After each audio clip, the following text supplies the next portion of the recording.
Caleb, where are you on these Lady Vols? Because I think a lot of people were super fired up after an exhibition game against a lowly opponent, and Kim Caldwell, I think her team had 389 steals, if I count correctly. They had a lot of steals. They were up tempo. They were very good.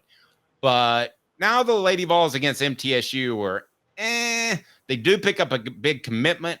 What do you think? What are your early returns on the Lady Vols and what they've done under Caldwell? All right, let me start with the game itself. Everybody's excited because they went 15 of 42 from three, 14 and 19 from the free throw line, and they won 89-75. And for context, they lost to MTSU by 11 last year. MTSU is a very good low-level program. Rick Insell, their head coach, has made the NCAA tournament 2 years in a row and won his conference. Solid program. But I don't know how you are, Dave, but here's one thing I don't do. If a team is not built with a lot of shooters, like say Golden State, or do you remember the 2011 Dallas Mavericks that won the NBA Finals, or like Villanova, those teams? If you're not built like those teams, you shouldn't be encouraged because you were red hot from three from a game and won, because you're going to have a game where you're not red hot from three. Is that fair to say?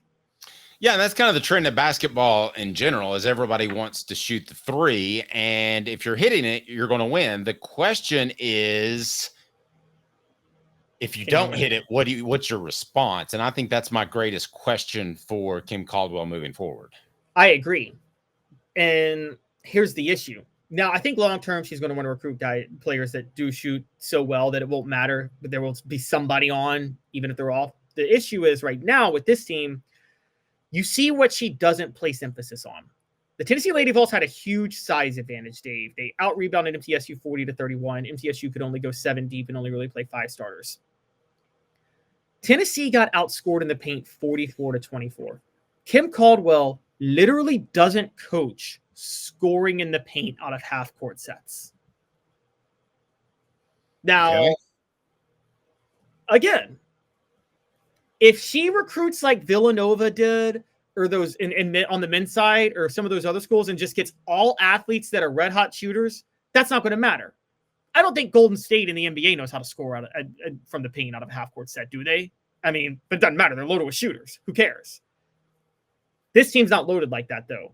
So that's where you saw the major cracks in this game, and they were very clear, because in every other way, Tennessee should have outplayed MTSU. They have forced 22 turnovers. MTSU had 14. I'm sorry. Tennessee had 14. MTSU had 22 turnovers. Tennessee had 13 steals. MTSU was just 15 of 28 from the free throw line.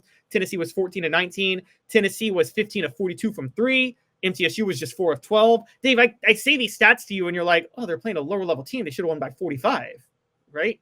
And they won by 14.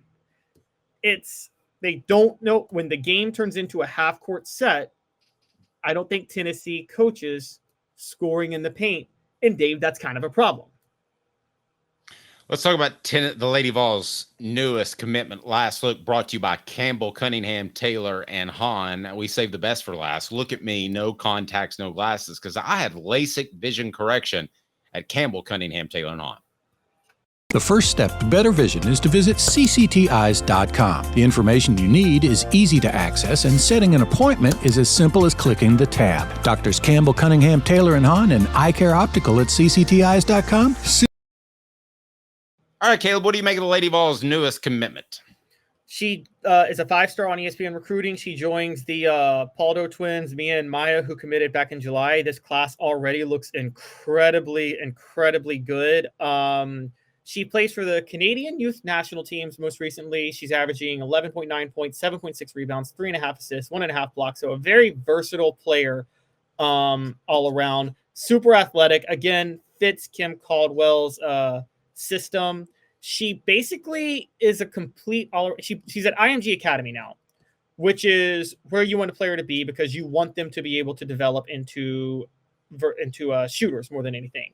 So I think that this is a very, very, very good pickup for them.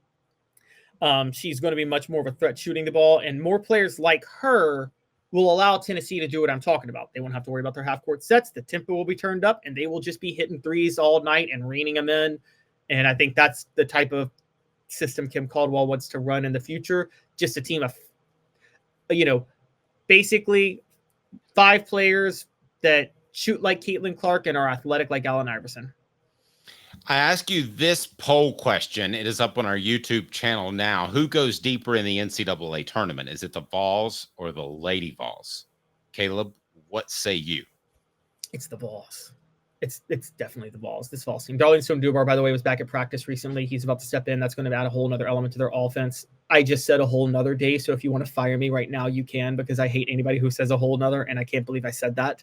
I'm kidding. I was told, by the way, and so I want to get this out there, and I don't want to get into specifics, but it's the same thing I said about James Pierce, and that it was through no fault of his own, but had a tragedy he dealt with in the offseason that probably affected his play early in the season.